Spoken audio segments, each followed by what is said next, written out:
isinilatag na ni Pangulong Ferdinand R. Marcos Jr. sa nagaganap na World Economic Forum ang plano ng Pilipinas na bumuo ng Sovereign Wealth Fund para sa pangmatagalang pagunlad ng bansa. Muli din binigyang diin ni Finance Secretary Benjamin Jokno kung gaano kahalaga na may sariling long-term investment ang Pilipinas. Bagay na ginagawa din ng ibang mga bansa. Mula pa rin sa Switzerland, ang sentro ng balitang yan ihahatid ni Alan Francisco live. Angelique Aljo, gaya ng naunang plano, ipinakilala na ni Pangulong Ferdinand R. Marcos Jr. at ng kanyang delegasyon ang Maharlika Investment Fund sa World Economic Forum sa Davos dito sa Switzerland. The process of establishing our first ever sovereign wealth fund is underway. Binanggit ni Pangulong Ferdinand R. Marcos Jr. ang tungkol sa Maharlika Investment Fund o Sovereign Wealth Fund na plano ng pamahalaan. Sinabi niya ito sa Country Strategy Dialogue kahapon sa World Economic Forum sa Davos, Switzerland. Una nang sinabi ni Pangulong Marcos na isa sa kanyang plano sa forum ay ang pagpapakilala sa Sovereign Wealth Fund na planong ilunsad ng pamahalaan. Ang House Bill No. 6608 o ang Maharlika Investment Fund Act ay lusot na sa House of Representatives na sunod na tatalakayin sa Senado. Sa ilalim ng panukala, ang Maharlika Investment Fund ay isang independent fund na tatalima sa prinsipyo ng good governance, transparency at accountability. Ang pondo rito ay gagamitin para i-invest sa strategic at commercial basis na magtataguyod sa fiscal stability para sa pagunlad ng ekonomiya at pagpapalakas sa top-performing government financial institutions. Such a fund is one tool among many in our efforts to diversify our financial portfolio, which includes our existing institutions pursuing investment that will generate stable returns, but also welfare effects spanning employment creation, improvement of public service, and a decrease in costs of economic activities. Time of redemption na. Kaya nga agenda of prosperity ang admin ni PBBM. Plano niya maging Maharlika na or upper middle income nation ng Pilipinas bago matapos ang termino niya. Kaya may Maharlika Wealth Fund. In short, fund ng Maharlika Wealth. Dito ipopool ang lahat ng mga wealth, assets including gold, dollars, investments, profits, at iba pang mga national treasures ng Pilipinas, pati mga excess funds ng iba't ibang mga ahensya ng gobyerno na nag-profit na ng mahabang panahon. Titipunin sa Maharlika Wealth Fund. Bakit? Dahil ang sovereign wealth ng Pilipinas ay pagsasama-samahin, titipunin mula sa lahat ng mga bansa pabalik sa Pilipinas. This will make this nation great again. Ang admin ni PBBM ay fulfillment ng one common dream and vision of destiny ng Pilipinas. To make this nation great again. To make this nation rise again. To restore the glory of Maharlika, which means free, wealthy, and warrior. Filipino people na siyang pangitain ni Marcos Sr. Napansin mo ba ang ipinangalan sa entrance at exit ng Pangulong PBM sa Villamor Air Base, tinawag na Maharlika? This is it. All things are coming into order. Kaya naman lahat ng paraan at lakas ng mga kalaban inuubos na nila. Sinisimot na nila, pati sibuyas pinagdidiskatahan na nila. Bakit? Kasi kontrol ni PBBM ang buong gobyerno, ang Kongreso, Senado, pati ang mga majority na nakaupo sa hidikatura, mostly Marcos ally. Sandro is the one who introduced the Maharlika Wealth Fund and it was co-authored by more than 250 congressmen. Ilan lang ang nag-disagree, yung mga komunista sa Congress. Pero wala silang ngipin doon. Pinsan ni PBBM ang House Speaker. Sa Senate, walang problema. Alay ni PBBM si Subiri na Senate President, kasali sa unit team. The Supreme Court sided with PBM when the disqualification cases were filed against him during election time. Ang pagkakaisang ito ang magtatapos ng kahirapan ng mga Pilipino. Magaganap ang plano ng Diyos sa bansang Pilipinas. At huwag kayong padadala sa mga nanggugulo, lalo na yung mga vlogger na nang-influence sa mga Pilipino na pabagsakin ng Marcos administration. Sila ang pababagsakin ng Panginoon dahil ang ginagawa nila ay pagkontra sa plano ng Diyos sa bansang Pilipinas at hindi papayag ang Panginoon. Sa ginagawa nilang panggugulo at pang-impluwensya ng masama laban sa presidenteng itinadana ng langit, langit din ang makakalaban nila. Kaya huwag kang magtaka bakit maraming nagtatraitor kay PBBM. Ginawa rin ni Judas yan kay Jesus noong panahon na malapit na maganap ang pagtubos ni Kristo sa krus. Panahon na ng katubusan ng mga Pilipino mula sa sumpa ng kahirapan. Ito yung plano ni Marcos na Maharlika. To restore the glory of the nation. Not just the glory but the wealth and identity of this chosen nation. Lupang hinirang ika nga. Ang mga mahihina at sakitin ay madaling maaakay ng masama. Pero ang mga matatalino, ang mga nangangarap ng ginhawa, ang mga nananalangin, pupusugin sila ng Diyos ng pag-asa. Stay strong in the midst of adversity. Mahalin natin ang Pilipinas Sama-sama tayong babangon muli. Ang matinding inflation na nagaganap ngayon sa buong mundo ay may kinalaman ito sa mga gintong ginagalaw ngayon. Oo nga naman, kapag binabawi na ng Pilipinas sa mga kayamanang ipinahiram sa iba't ibang mga bansa, humihina din ang ekonomiya nila. Kaya lahat ng mga bansa na nagpupuntahan kay PBBM, lahat gusto siya maging kaibigan. Lahat naglalapitan sa mga Pilipino. The fund of Maharlika wealth is coming together. Nobody can stop it. Even the Illuminati or the global elites cannot stop it.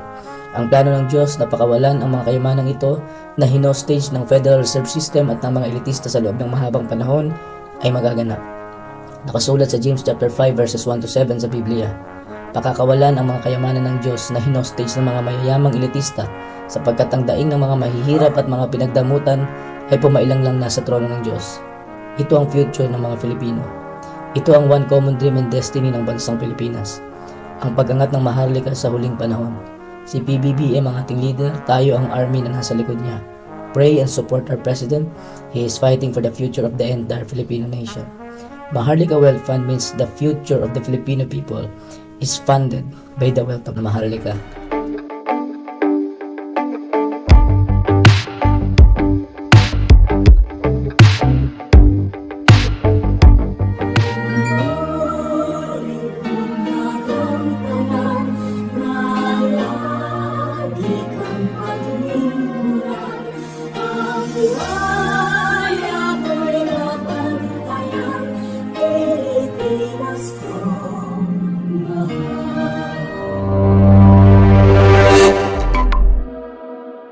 Si Senador Mark Villar na dumalo rin sa dialogue, sinabing marami ang naging interesado sa Maharlika Investment Fund at sa Pilipinas sa kabuuan. Dahil ito ay isang pondo na nakikita nila na magagamit natin para lalong bumilis ang development ng ating bansa. And of course, as investors, gusto rin nila makita na active tayo sa infrastructure at sa mga products or funds that can help the government. Paglilinaw ni Senador Villar, dahil isa itong investment, may mga asset ito at makalilika at magkakaroon ng karagdagang income ang government at kalaunan ay magpapaunlad sa fiscal situation ng bansa. Asahan niyo po na lalong dadami po ang investment sa ating bansa. Walang tigil po ang pagtatrabaho ni President Bongbong Marcos dito sa Davos at sunod-sunod po yung mga meetings niya para magkaroon po ng additional investment sa ating bansa. At pag nagkaroon po ng additional investment, syempre po dadami po ang opportunities sa ating bansa, dadami po yung job opportunities sa ating bansa at lalong aasenso ang ating ekonomiya. Para naman kay Finance Secretary Benjamin Jokno, napaka-ordinaryo para sa ibang bansa ang Sovereign Wealth Fund dahil dito nila kinukuha ang kanilang long-term investment at ganito rin aniya ang nais mangyari ng Pilipinas. Ang panggagalingan niyan ay, for example, may mga corporation tayo na nagde-declare ng dividend every year.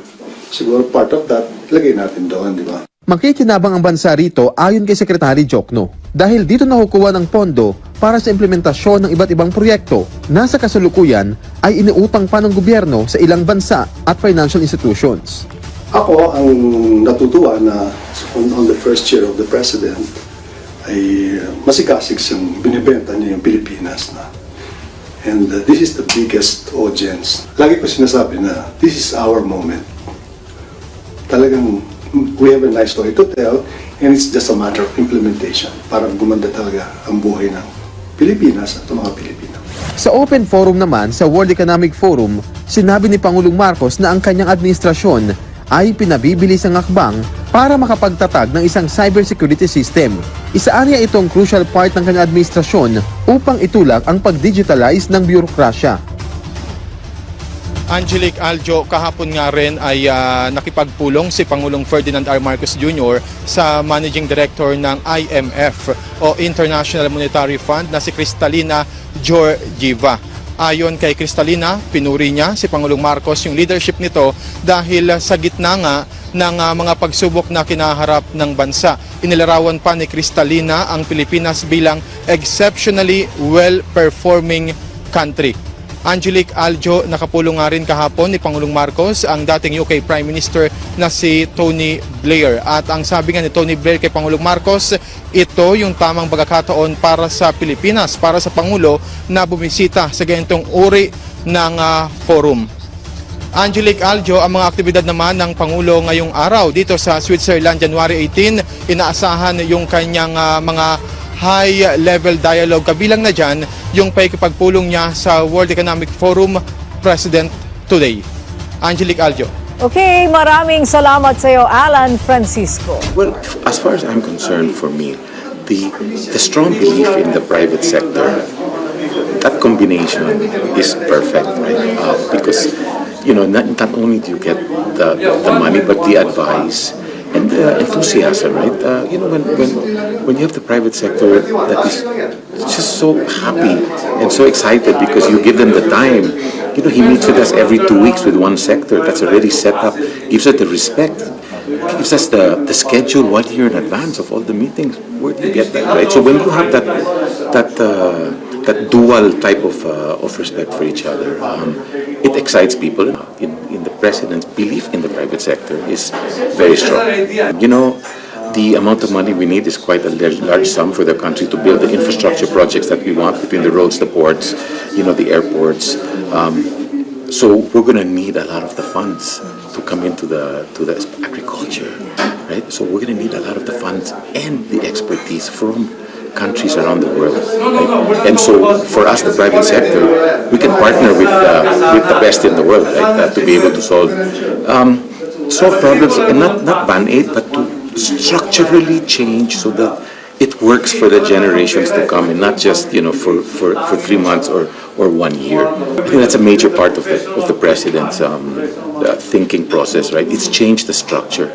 It's got to hurt a little bit, so that the structure is changed for the long term. If it's easy, then the result is also easy, right? If it's hard, then the result is also more long term. And I think that's part of the excitement that we all have. It's doing things for the long term.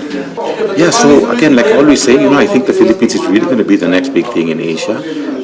We are very excited to work with the government today, because we see that they really appreciate, you know, the private sector. I mean, digitalization, for example. You know, I mean, the government cannot do digitalization alone. It needs the private sector, you know, from the talent and the knowledge that we gain from all over the world, which is changing so fast. So yeah, that's my final message. I think that the private sector is very, very happy to work with this government. The economic forum was really organized so that businesses from all over the world can come together, no? Along with government, as well as people from the academia. I think in this particular, for this year, there's about 2,700 participants, 1,600 of which are from the business sector. I think this is the first time in almost 10 years, I believe, that we've actually participated. As you know, 7 of the largest corporations are actually part of this contingent. So I think that this is a very strong signal that the Philippines is open for business, and that we are, you know, I think this is a good chance for us to showcase what the growth story of the Philippines as a country.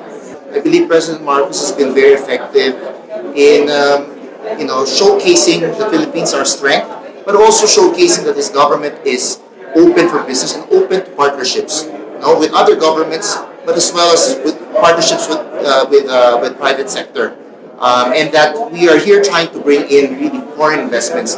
On the political front, I think also my view is that the president has really shown that the Philippines is really a friend to all, no?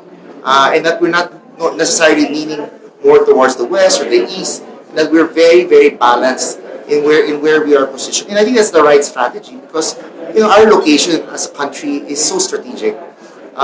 You know, we are right in the middle of Asia, and we are, you know, within a 4-hour flight distance to 70% of Asia. So that puts us in a very good, very important position, very strong position for tourism, logistics, manufacturing.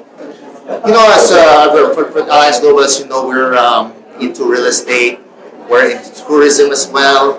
And more importantly, we have also global operations through our distilled spirits company.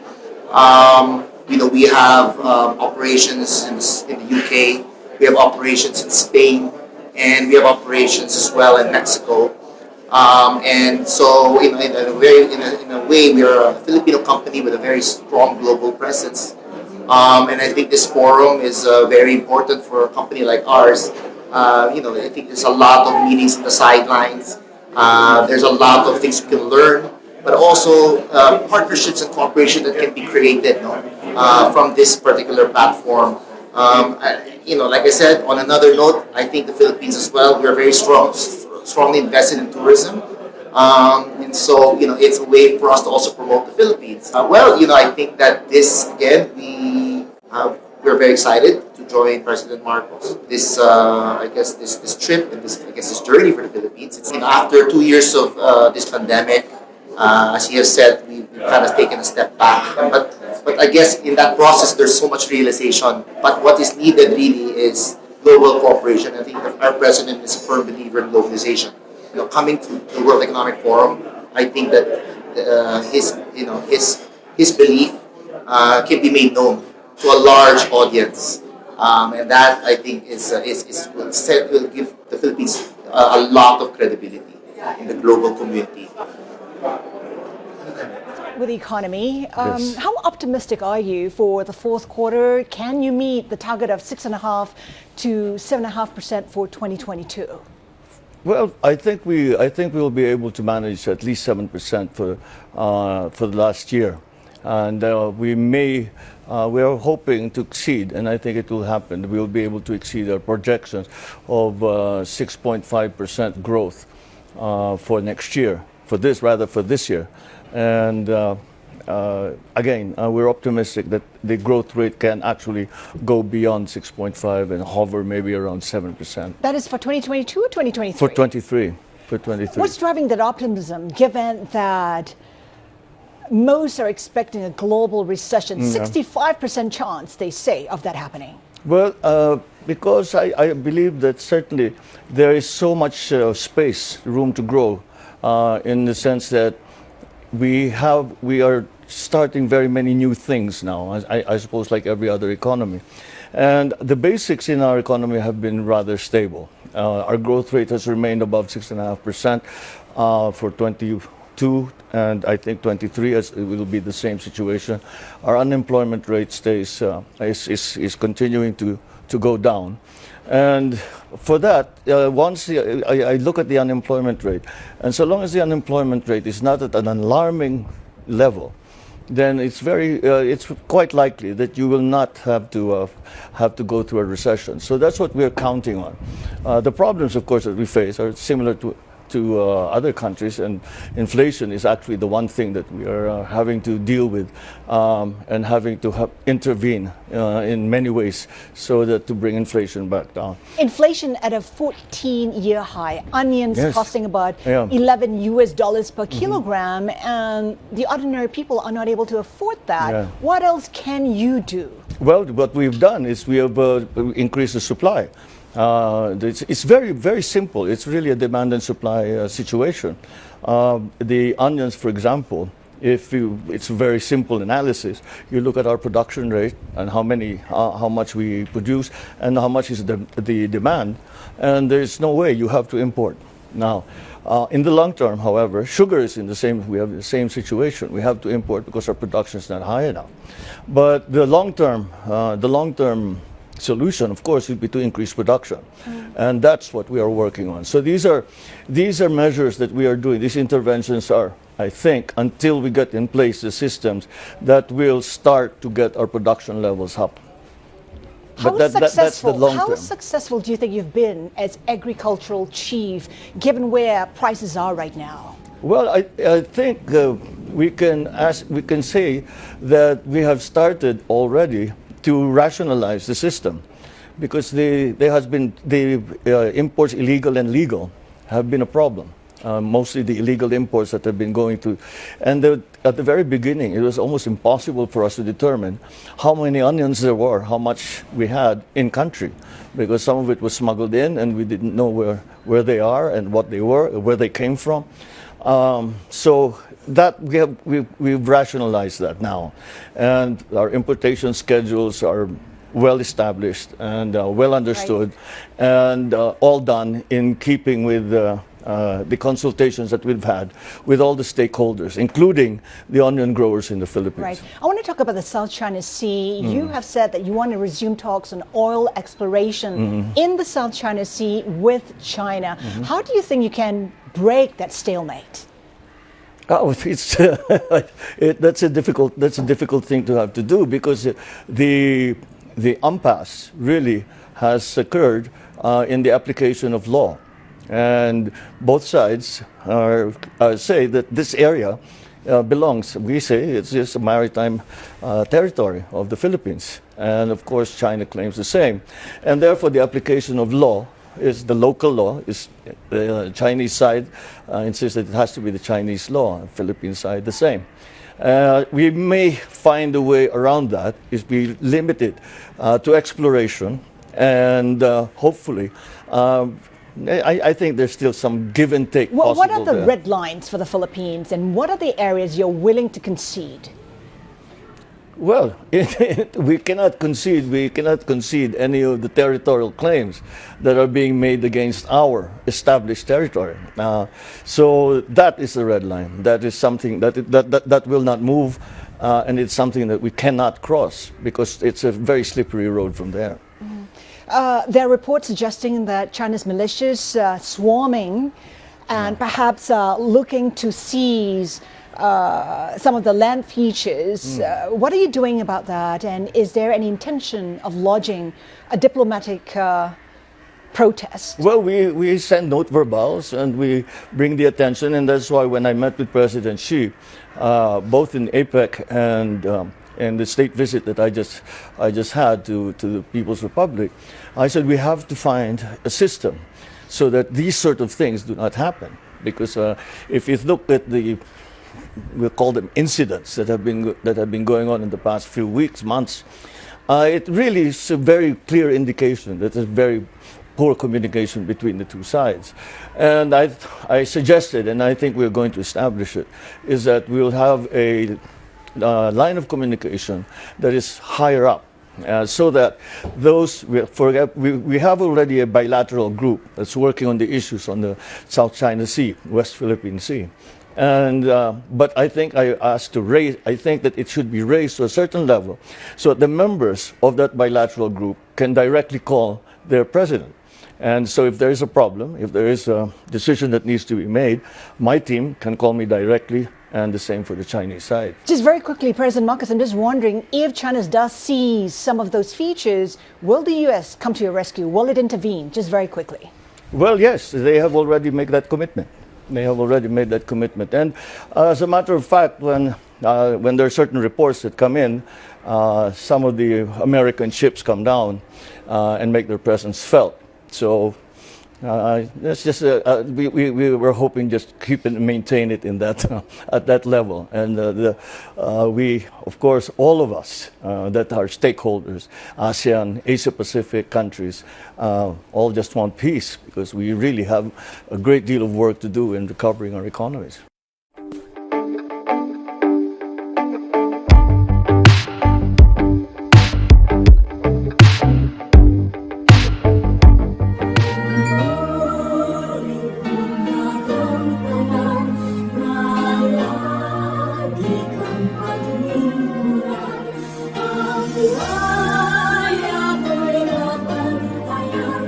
Pilipinas ko.